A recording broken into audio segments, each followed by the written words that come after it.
It was Christmas Day.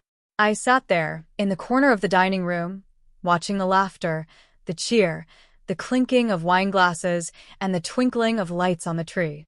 I smiled, but it was all fake.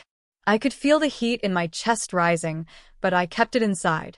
What I had just witnessed, what I had just been subjected to, would haunt them. The betrayal, the cruelty, the coldness of their actions. It was unforgivable. I watched as my daughter, Lucy, and her family devoured the holiday feast.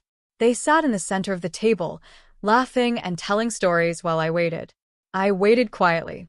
I said nothing, didn't ask for anything. They hadn't even looked my way. They served everyone but me. I was the last one to be given the scraps. And when they finally decided to grace me with my plate, it wasn't even a full serving. Just leftovers.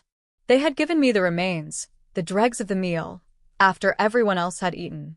The thought of it, the insult of it, hit me harder than I could have imagined. The shame was overwhelming, but I said nothing. I didn't cry. I didn't yell. I didn't complain. I simply took the plate, sat there, and ate in silence. But deep inside, I was seething. The anger bubbled up like lava beneath the surface. How dare they treat me this way? I had sacrificed so much for this family, this ungrateful, entitled family. They had no idea who they were messing with. By the time dessert was served, I had made my decision. I stood up, quietly excused myself, and walked away from the table. No one even noticed. It was as if I didn't exist. But I didn't care. The damage had been done. The pain was already in my heart, and the bitterness would soon become their undoing. I went to the living room and sat by the window. My hands trembled, but I remained calm. I had been waiting for the perfect moment for years, and now I had it. What they didn't know was that I had the power to change everything in an instant. A life that they thought was in their hands, a fortune they thought they had claimed, was mine to control. I had my assets, hidden away, carefully guarded. They would never know what hit them. I pulled out my phone, opened the bank app, and began to type. $70 million frozen. Every account, every penny. The wealth they thought they had access to was now locked away, inaccessible. They had no idea that their comfort, their pride, would be ripped from their hands, not by me complaining or shouting, but with a simple click. But as the transfer went through, I couldn't help but think about what I had just done. I had started something. A chain reaction that would leave them with nothing. It was the ultimate betrayal, the ultimate revenge. And it had only just begun. The next day, Lucy called me. Her voice was sweet, like honey, but I could hear the tension underneath. "Mom, is everything all right? You seemed a little off yesterday." I could hear her trying to sound concerned, but I knew better. She was pretending just like always. I had raised her, sacrificed so much, and yet this was how she treated me. She knew exactly what she had done. She knew the message I had sent, but she had to act like nothing had happened. "I'm fine," I replied calmly. "Just a bit tired, that's all." But in reality, I was anything but fine. The weight of my actions was heavy on me, but it was also freeing. I had always been the one to give, to sacrifice, to serve. I had been the caretaker, the one who made sure everyone else was comfortable. And now? Now I was taking back what was mine. Lucy's voice faltered slightly as she asked, "Do you need anything, Mom? Do you want us to come over?" She was trying to act like the perfect daughter, but I could hear the underlying worry in her voice. They were starting to notice the shift. I felt a strange satisfaction in that. It wasn't enough that they had treated me like an afterthought on Christmas. Now they were starting to realize that something had changed. I had power, more than they knew. I didn't tell her anything about the frozen accounts. There was no need to explain yet. I wanted them to sweat it out a little, to wonder what was coming. No, this wasn't the time for explanations. It was time for them to realize the consequences of their actions. Later that day, I checked my phone again. No one had contacted me about the frozen accounts. Not yet. But they would. The family would panic, wondering why they couldn't access their money. They would look for answers, and when they did, they would come to me. And when they came, I would be waiting. But I wasn't going to give them what they expected. I wasn't going to yell or scream. I would just sit back and watch them squirm. I would enjoy every moment of it. But then something unexpected happened. My phone buzzed, and the name on the screen made my heart skip a beat. It was my son, Marcus. We hadn't spoken in months. Not since the last time he'd tried to manipulate me into giving him money. He was the last person I expected to hear from, especially now after everything had happened. I stared at the screen, my thumb hovering over the answer button. Should I answer? Should I let him know what I had done? Or should I let him stew, wondering what had happened to his family's precious fortune? The phone buzzed again. I had to answer. This was the moment. When I answered the phone, Marcus's voice was strained. "Mom," he began. "What did you do?" I stayed silent for a moment, letting the tension build. I knew exactly what he was referring to. I could almost hear the panic in his voice. The family had figured it out. They knew something was wrong. "I'm not sure what you mean, Marcus," I said calmly, making sure my voice was steady. "Everything is fine." I could hear him huff in frustration. "You know exactly what I mean. We can't access our accounts. What the hell did you do?" I smiled. There it was, the panic I had been waiting for. The fear, the desperation. They were starting to unravel, and I loved it. "I didn't do anything, Marcus," I replied sweetly. "You should ask Lucy. She's the one who handles the finances, after all." He cursed under his breath. "You're lying. You're the one who has the power. I know you froze the accounts. You think this is some kind of joke." I could hear the anger rising in him, but I wasn't intimidated. I had no intention of giving him an ounce of what he wanted. "Calm down, Marcus," I said softly. "You'll get your money. Eventually. But maybe now you'll understand how it feels to be treated like you don't matter. To be treated like the leftovers." There was a long silence on the other end of the line. I could hear him breathing heavily. And then, just before he hung up, he muttered, "This isn't over, Mom. You'll regret this." The nerve of him. After everything he had put me through, after all the years of disrespect, he had the audacity to threaten me. But I wasn't afraid. In fact, I felt more alive than I had in years. This was the beginning of something much bigger. They had messed with the wrong woman. The days following Marcus's call were filled with a quiet tension that hung in the air like smoke. I could feel the eyes of my family on me, waiting, wondering. Lucy called once or twice, but I never picked up. The silence was deafening, but it was also my weapon. I watched the news, I read the papers, and I waited for the inevitable. The world would soon know what they had done to me. But first, I needed to make sure I had all the pieces in place.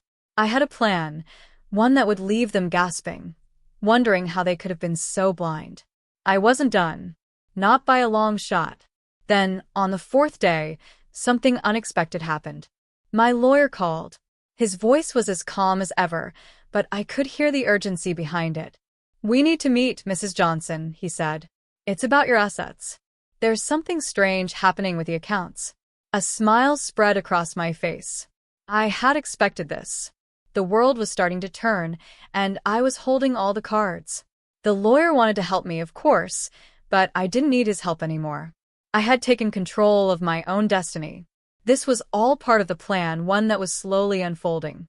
I told him I would meet him later in the week, but that I had it all under control. As the phone call ended, I leaned back in my chair, savoring the moment. The tables had turned. Now it was time for the next part of the plan. They thought they had me cornered, but they didn't know the half of it. That night, as I sat in my favorite chair by the window, I heard the familiar sound of a car pulling into the driveway. It was Marcus.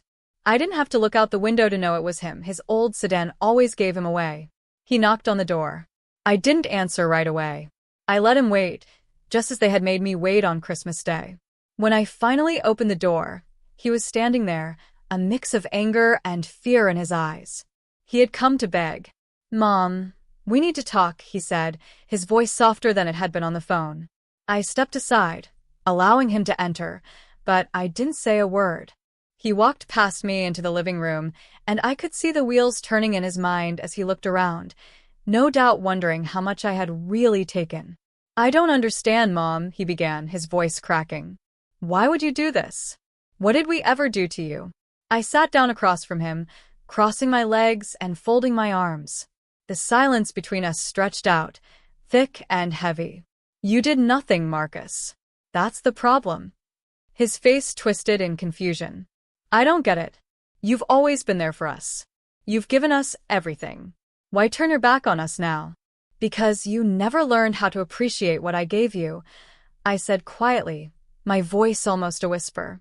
You took me for granted. All of you. I was your caretaker, your punching bag. But I'm done.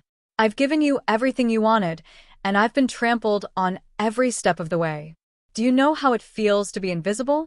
To be used and discarded when you're no longer useful? To be served leftovers at your own family dinner? Marcus was silent for a moment. He hadn't expected this. He hadn't thought I would fight back. Mom, he said, his voice shaking. This isn't you. I don't know what happened, but please just undo what you did. Give us our money back. We need it. I leaned forward, locking eyes with him. You need it? You think you deserve it after everything? No. I'll never give it back, Marcus. Not a single cent. You'll learn the value of respect. You'll learn what it means to work for what you want. You're not entitled to anything. You've never been. The words hung in the air, and I saw the weight of them sink in. Marcus knew, deep down, he knew I wasn't bluffing. He tried to hold it together, but I could see the cracks in his facade. You're wrong, he spat. You're ruining everything. You've made a mistake. I haven't made a mistake, Marcus. You have, I replied, my voice unwavering. And now it's time for you to pay the price. He stood up abruptly, the chair scraping against the floor. This isn't over, Mom, he muttered under his breath, more to himself than to me. You'll regret this. But as he walked toward the door, I knew something he didn't. The worst was yet to come. To be continued. They think they can win, but they're wrong. Don't miss what happens next. Hit subscribe and find out how deep the rabbit hole goes. The days that followed were filled with mounting tension. Marcus didn't call again. Neither did Lucy. They were probably plotting, trying to figure out how to get around what I had done. I knew they would come back, eventually. But what they didn't realize was that I wasn't just holding on to the wealth. I had something more powerful.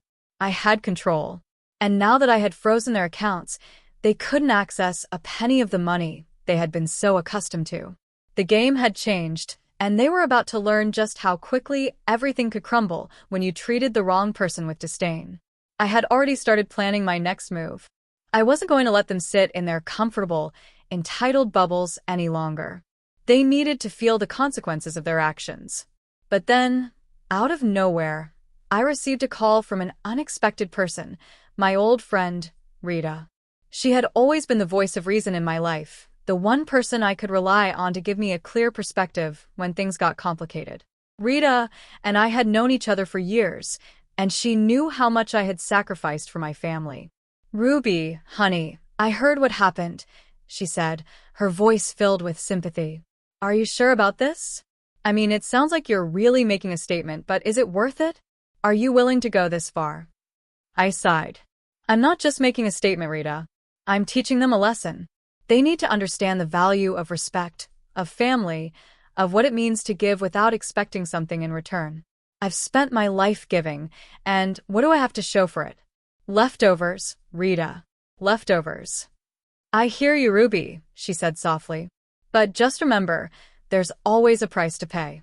And sometimes it's not worth the cost. I nodded, though I knew she couldn't see me. I know what I'm doing. This is something I've been planning for years. They won't get away with it. Not anymore. Rita paused for a moment before speaking again.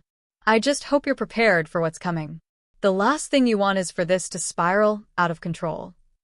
I'm prepared, I said, my voice steady. I'm ready. But was I? The doubt lingered, deep in my chest. I had taken the first step, but the road ahead was uncertain. What would happen when they fought back? What would I do when the truth came to light? The next week dragged on, each day feeling like an eternity. The quiet in my home was deafening, but I didn't mind it. I was used to being alone. After all, This had always been my life. But now, my isolation had purpose.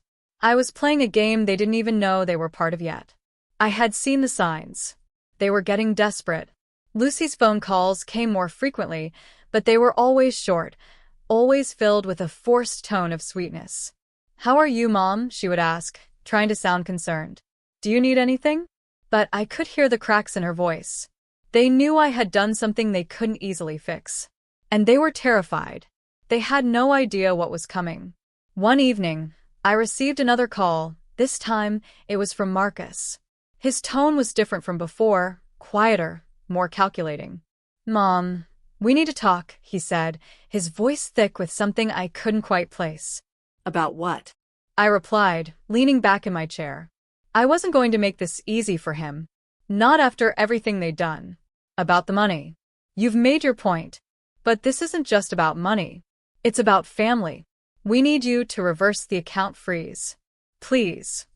I could hear the desperation in his voice. He was pleading with me now, and it brought me a small measure of satisfaction. I had made them beg. I had made them realize that I was not just some old woman to be ignored and mistreated. But I wasn't done. I needed more. "No," I said firmly, my tone unyielding. "I'm not reversing anything.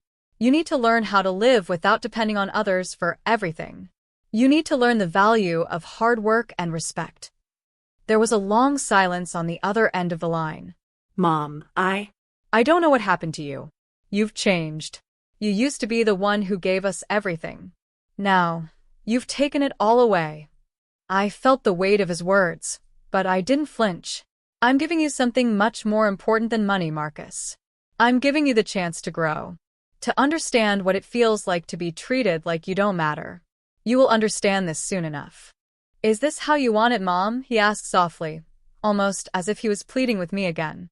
"Is this what you want your legacy to be?" "My legacy?" I repeated, a small smile tugging at my lips. "My legacy is not about money, Marcus.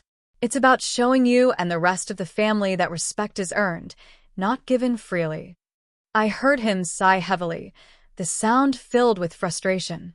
"You won't get away with this. You'll regret it." "Maybe," I said, the words slipping off my tongue like water. "But not today."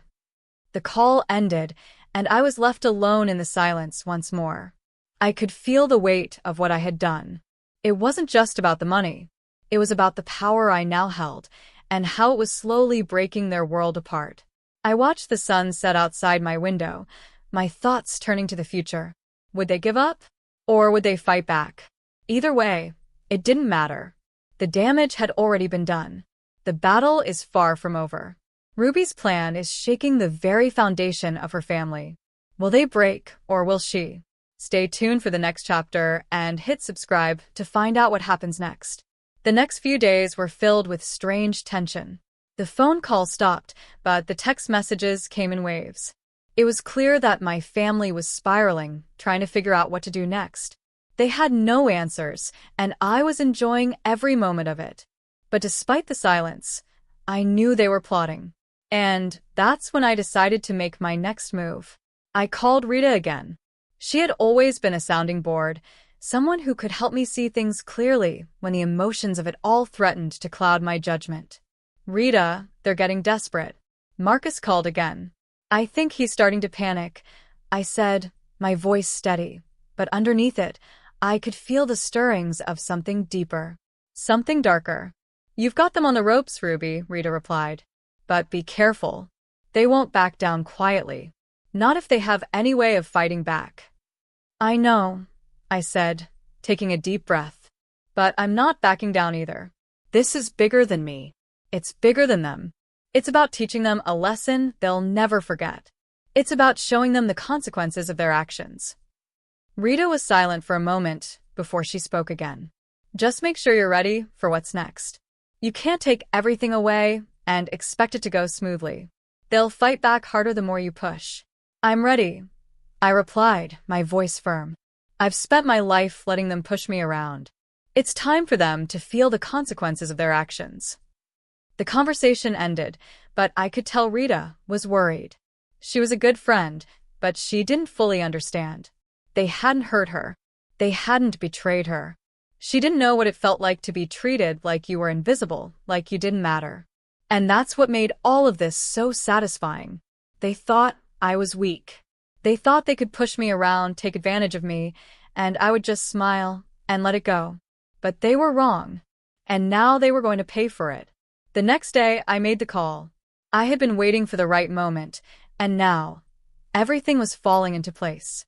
The day after my conversation with Rita, I received a package in the mail.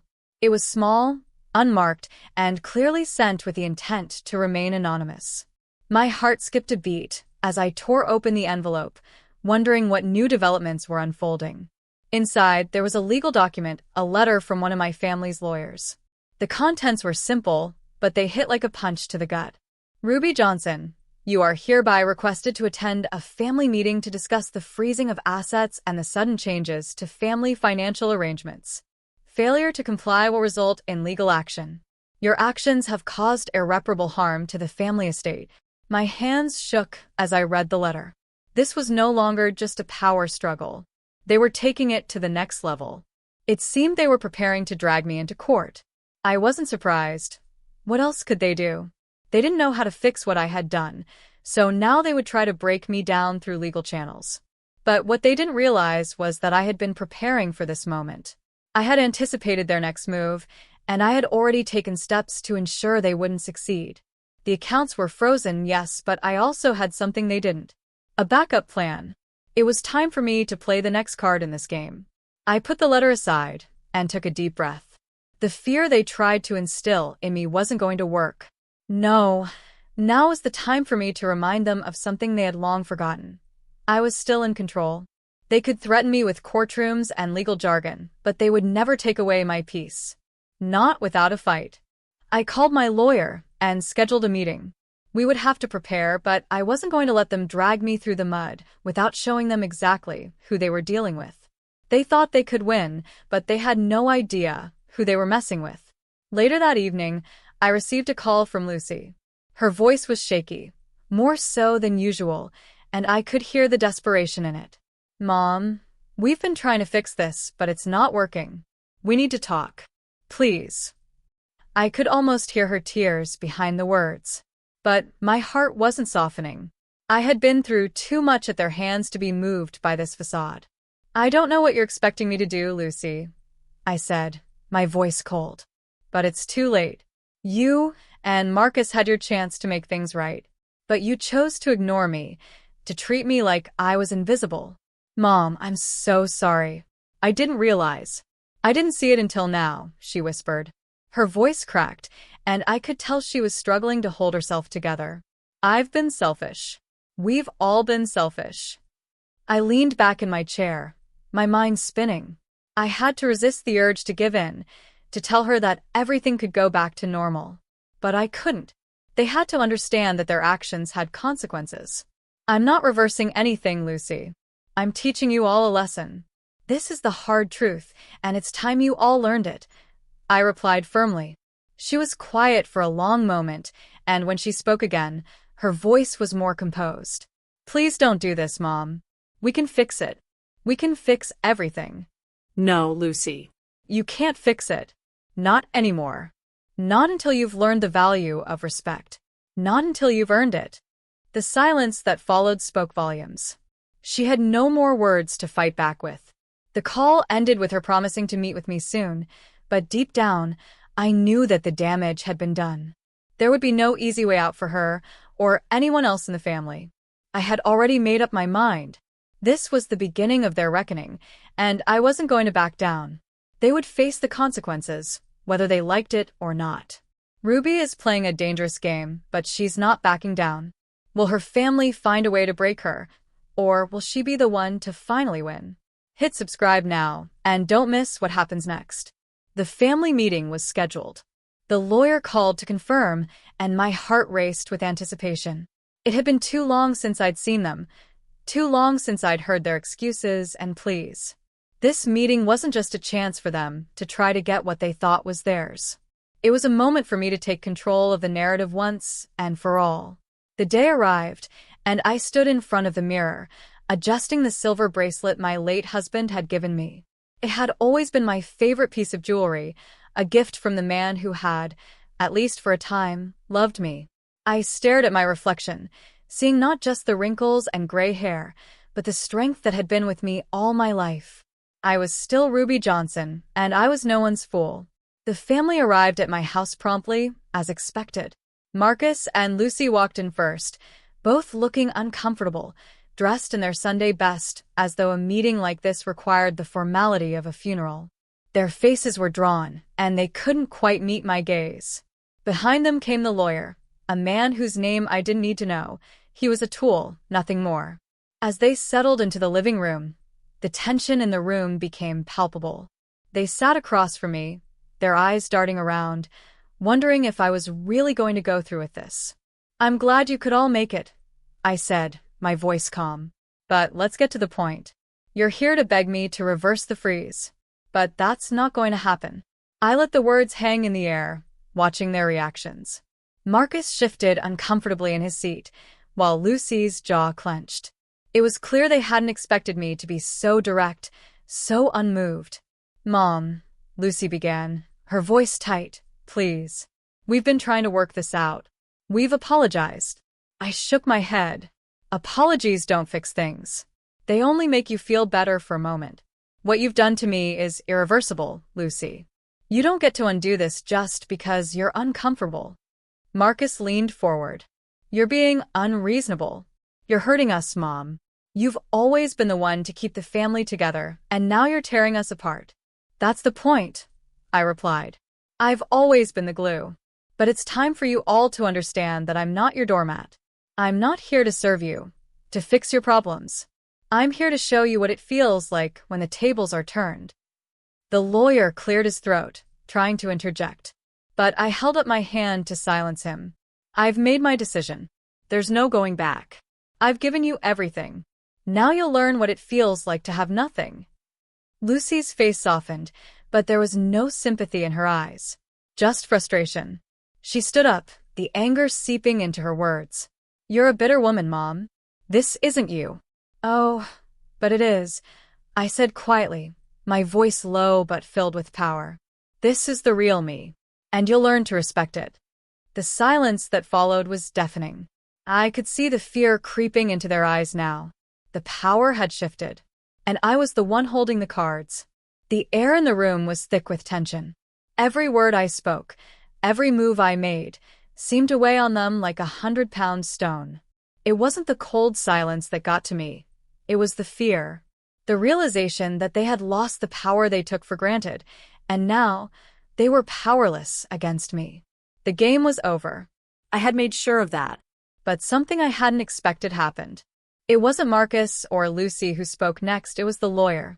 He cleared his throat, looking between the three of us, as if trying to gauge how he might salvage whatever he could from the situation.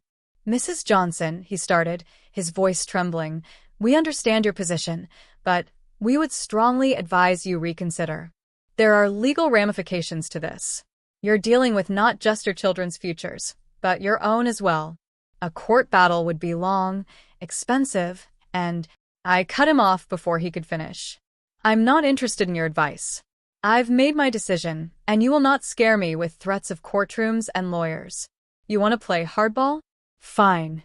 But know this, there's nothing you can do to change what's been done." The lawyer opened his mouth to protest, but I could see the realization in his eyes. He knew he had no power here, and neither did they. They had no leverage.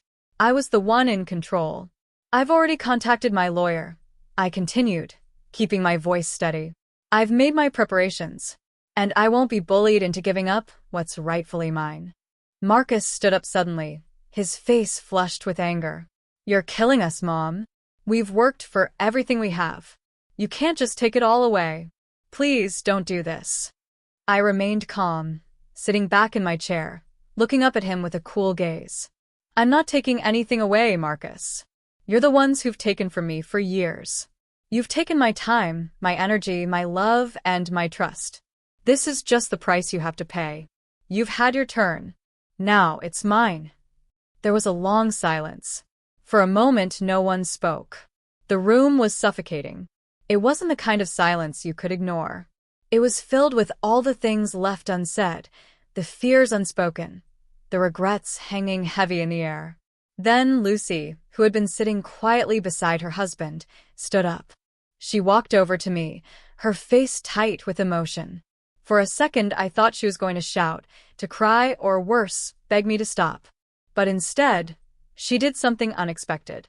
She knelt down in front of me, her eyes red from tears. "Mom, please," she said quietly. "I'm so sorry.